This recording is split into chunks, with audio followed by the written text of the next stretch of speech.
Bon, je vous présente la caméra Advicen, caméra bi Bluetooth la sans fil. Bon, c'est une caméra sans fil. Madame doit RJ45 buy relier affaire yi quoi. Day am juste ben day soxla juste jël ki jël bon, je pense 12 volts 24 volts côté yooyu lay jël. Donc de ce fait que sa téléphone nga koy manipuler quoi. Sans fil la day connecté ci wifi bi à temps réel foo munti nekk à distance da lay jox résultat bi ok sophistiqué nu la neex tourner caméra bu dëgër la waaw day dem fu sori quoi.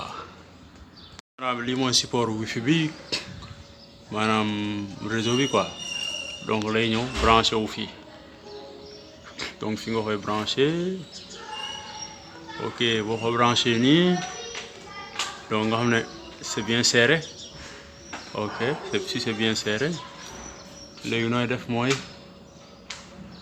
léegi da nga koy xëcc nii voyez nga def nii donc yaa ngi moom wifi baa ngi nii sa téléphone nga koy manipuler soit via internet aussi su la neexee ça dépend mu ngi nii sans fil.